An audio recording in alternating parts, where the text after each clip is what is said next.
네, 안녕하십니까. 장재영입니다. 다시 한번 인사드리겠습니다.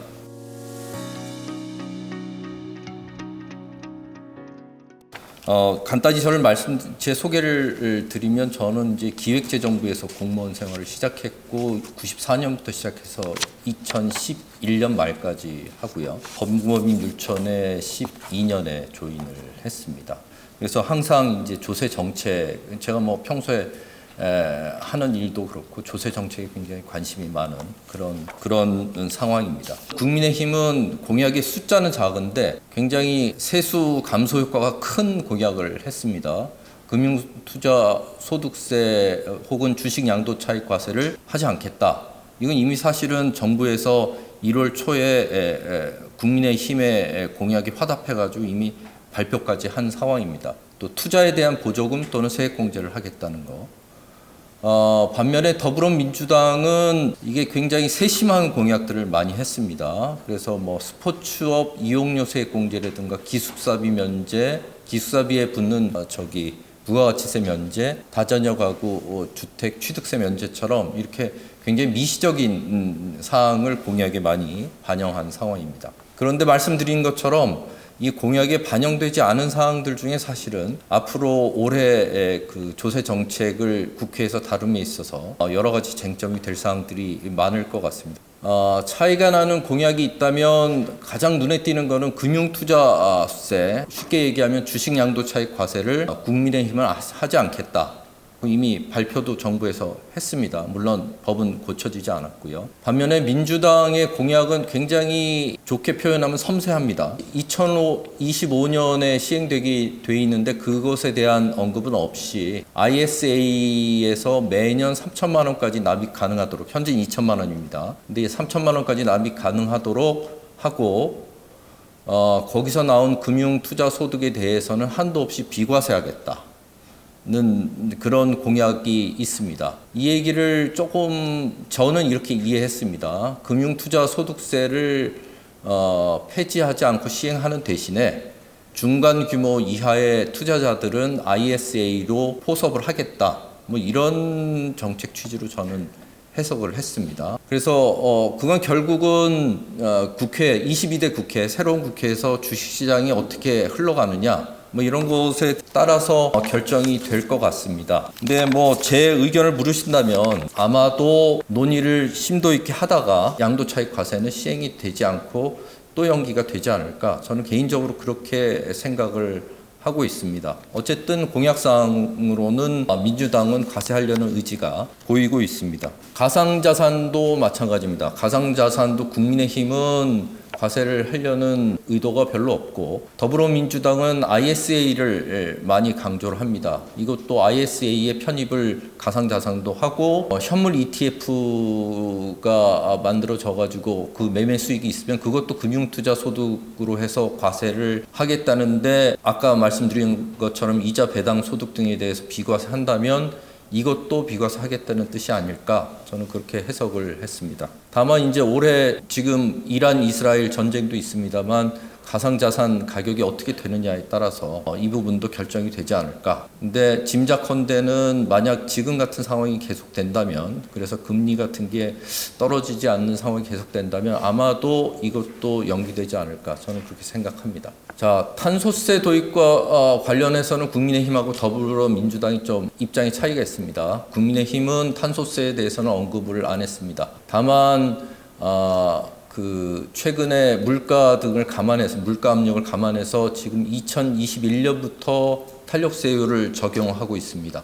탄력세율을 적용해서 20%, 30%, 37%까지 갔다가 지금 현재는 휘발유는 25%, 경유 LPG는 37% 경감하는 탄력세율을 적용 중이고 오늘 6월 말까지 다시 탄력세율 적용 기한을 연장한다고 발표를 했기 때문에 국민의힘은 물가 압력이 탄소의 발생보다는 더 중요하다 이렇게 생각하는 것 같고요. 더불어민주당은 탄소세제를 도입하겠다는 의지가 강한데 탄소세제라는 건 다 아시다시피 탄소를 발생시키는 에너지원에 대해서 과세를 하는 것이기 때문에 특히 경유 같은 것들 또 공해가 심한 에너지원에 대해서 과세가 불가피한 측면이 있습니다. 뭐 지금 과세 안 되는 중유 같은 것도 과세를 해야 되겠죠. 그런 측면 때문에 이상은 탄소세에 있을지 모르지만 아마 과세하기가 지금처럼 물가 압력이 높은 상황에서는 쉽지는 않다, 이렇게 생각을 합니다. 자, 여기까지가 공약을 비교했고요. 이제 앞으로 공약에서 다루지 않은 부분을 설명을 드릴 텐데, 그것을 하기 위해서는 일단은 올해 경제 상황을 좀 간단히 설명을 드리면, ADB는 올해 내년 한국 경제가 작년보다는 훨씬 좋을 것이다, 이렇게 전망을 했습니다. 물가도 떨어질 것으로, 여기 보는 것처럼 23년에 3.6% 정도에서 25년에 2%까지 떨어진다고 예상을 했습니다만, 이 부분은 이제 이란 이스라엘 전쟁처럼 물가에 영향을 주는 그 국제 정세가 어떻게 변하느냐에 따라서 달라질 것으로 생각이 됩니다. 이게 왜 중요하냐면 결국은 이게 법인세에 주는 영향이 크기 때문인데요. 보시면 이 밑에 제가 지난 17년, 20년, 22년, 23년이 어떤 이유에서든 추경을 했던 해입니다. 두 번은 세금이 너무 많이 남아서 추경을 했고요. 두 번은 세금이 너무 안 거쳐서 추경을 했습니다. 그래서 추경을 했다는 거는 더 쓰려고도 추경을 해봤고 도저히 안 되겠다, 그래서 덜 쓰려고 추경을 했습니다. 근데 보시면 추경 금액 중에 상당 부분이 사실 법인세 때문입니다. 법인세 때문인데, 예를 들어 2020년은 12조를 감액 추경을 했는데 그중에 법인세 변동이 8조 9천억이니까 약 뭐 한 7, 80%는 법인세 때문에 망가진 거라고 보시면 되고요. 그리고 2023년도 보시면 2022년에 또 한번 세금이 많이 남아가지고 그때 한번 또 난리가 났었는데, 그때도 보시면 한 60% 이상은 다 법인세가 많이 남아가지고 그렇습니다. 이건 왜냐하면은 우리나라의 경제 구조가 예전처럼 모집단이 많지 않은, 그러니까 장사가 잘 되는 기업이 몇 개 안 되기 때문에, 장사가 잘 되는 기업이 잘 되면 세금이 어마어마하게 들어오고 안 되면 세금이 완전히 덜 거치는 그런 상황이 되기 때문인 것으로 저는 생각을 합니다. 근데 올해 같은 경우에 제일 밑에 보시면 보이시는지 모르겠지만 2024년 법인세 예산액이 77.7조 원인데 23년 실적이 80.4조 원, 그래서 3.3%를 감액을 했습니다. 3.3%만큼을 적게 편성을 했는데, 지금 현재 상황은 이거보다 훨씬 법인의 그 영업 실적이 안 좋은 상황입니다. 그래서 올해는 좋아질 것으로 지금 많은 전문가들이 보고 있었지만, 작년 같은 경우는 일부 대형 법인이라고 얘기했습니다만은 그 우리나라에서 가장 큰 전자회사 또 반도체 회사들이 다 결손입니다. 그래서 올해 사실은 추가로 낼 세금이 없고요. 환급을 받아야 될, 올해 이후에 환급을 받아야 되는 그런 상황입니다. 그래서 환급이라 하면 이제 앞으로 발생하는 세금 중에서 그 마이너스를 하고 세금을 덜 내는 그런 상황이 왔습니다. 그래서 올해 세입 여건은 올해 예산 짠 것보다 굉장히 안 좋을 가능성이 많고, 그에 따라서 정책 당국이 올해는 세수 일시를 최소화하는 그런 정책을 필 수밖에 없고요. 큰 세수 부담을 유발하는 조세 정책, 그러니까 뭐 세율 인하 같은 거는 아마도 추진하기 어려울 것이다, 이렇게 생각을 합니다. 그래서 이제 앞으로 이제 몇 가지 쟁점에 대해서 설명을 드리는데, 두 가지 이제 큰 조세 정책과 관련해서는 큰 관점이 있죠. 부자 감세라는 관점이 있고 또 부의 증가라는 관점에서 보면은 전혀 다른 조세 정책을 사용하게 되는데, 이 두 가지 관점이 사실 국민의힘과 민주당의 조세 정책을 설명하는 가장 좋은 철학이라고 저는 생각합니다.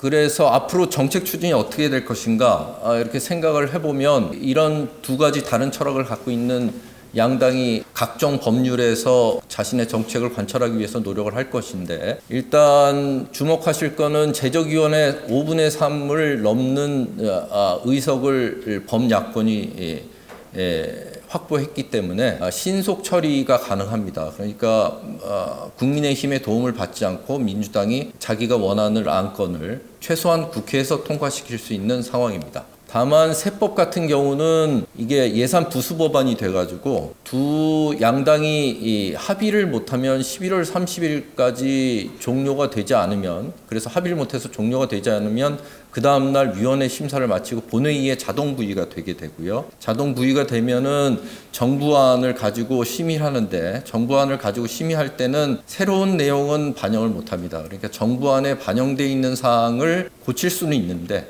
정부안에 반영돼 있지 않은 뭐 예를 들어 정부가 세율에 대해서 법인세율을 고치는 안을 법인세법 개정안에 반영을 안 했다. 그러면 민주당이 이런 상황에서 아무리 본인이 법인세율을 높이고 싶어도 반영을 하지 못합니다. 그러니까 둘이 합의가 되지 않으면, 민주당과 국힘이 합의가 되지 않으면, 예를 들어서 세율을 높이는 게 민주당의 절대적인 정책이라 하더라도 국회에서 처리할 수가 없습니다. 기술적으로요. 그러니까 좀 더 전문 용어로 얘기하면은 대안으로서 민주당이 본회의에서 통과시킬 수 있는 방법은 없고, 정부의 정부안을 수정할 수만 있기 때문에, 그러니까 새로운 제도를 정부안에서 다루지 않는 새로운 안건을 본회의에서 넣을 수 있는 방법은 없습니다. 현재로는.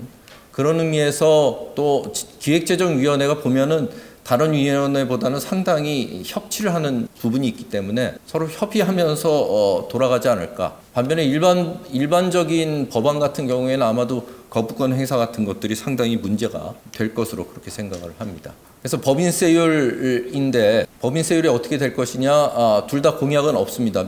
양당 공약은 없지만 저세율 구조로 가기는 어려울 것이고요. 민주당이 내심 원하는 것은 현재 3천억 이상 초과법인에게 적용하는 24%의 법인세율을 200억 이상 초과법인으로 높이려는 게, 물론 공약에는 반영이 안 돼 있지만 그게 정책이지만 그걸 아마도 관철하기는 쉽지 않을 거고요. 국민의힘 역시 이게 현행 유지 혹은 인하가 목표겠지만 아마도 세율 구조를 건드리기는 어려울 것이다, 이렇게 생각을 합니다. 상속 증여세율이야말로 이제 부자 감세 프레임에서 가장 반대가 심한 것이기 때문에 이것도 사실상 조정이 어려울 것이고요.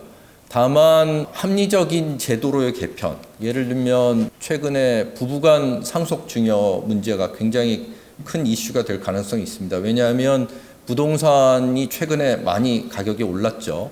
근데 부부 간의 배우자 공제는 최대 30억이고 5억에서 30억까지밖에 안 되기 때문에 이게 어떤 중산층이라고 해도 상속세 영향을 받을 가능성이 상당히 있습니다. 그런 측면에서 보면 부부 간의 상속 증여에 관한 한도 같은 것들은 조정될 가능성도 없지는 않다, 이렇게 생각을 합니다. 배당 같은 경우도 배당에 대해서 금융소득 종합과세가 이루어지기 때문에 주식 투자자들이 주식을 장기 보유하기보다는 그냥 그때그때 팔아가지고 주식 양도 차익 가지고 수익을 실현하는 그런 것들이 우리나라 주식시장의 발전 혹은 가치 상승을 막고 있다는 것인데, 그 부분에서 부자 감세 논란이 초래되지 않는 정책들은 좀 검토의 여지가 있다, 이렇게 생각을 합니다. 예를 들면 최대주주에 대한 할증과세, 그러니까 최대주주가 갖고 있는 주식에 대해서는 20%를 현재 할증을 하죠.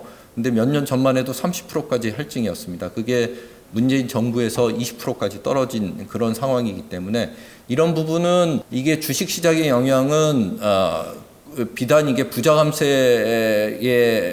설명될 수 있지 않은 그런 부분이 있기 때문에 아마도 이런 부분은 계속돼서 논의는 될 것으로 생각되고, 또 작년에 혼인 출산 증여 재산 공제 1억까지 되는 것들이 별 이견은 있었습니다만 결국 통과된 것처럼 가족의 가치 보존을 위한 그런 제도들은 아마도 계속 검토가 될 것이다, 이렇게 생각을 되고요. 가업상속 제도도 그런 측면에서 계속 논의가 될 것으로 생각됩니다. 종합부동산세는 현재 높은 금리가 해소될 여지가 점점 줄어들고 있고, 또 아까 우리 최관수 변호사님 얘기한 것처럼 부동산 PF 대출 문제가 해소되지 않기 때문에 아마 종합부동산세 강화 같은 것들이 논의되지는 않을 것 같고요. 시행령이나 정부의 행정력을 통해서 제도가 합리화되는 선에서 제도 개편이 추진되지 않을까, 이렇게 생각이 되고, 오히려 저출산 문제가 많이 있는 지역들에 대한 지원 문제가 상당히 논의가 될 것으로 저는 그렇게 생각을 합니다. 이상입니다. 감사합니다.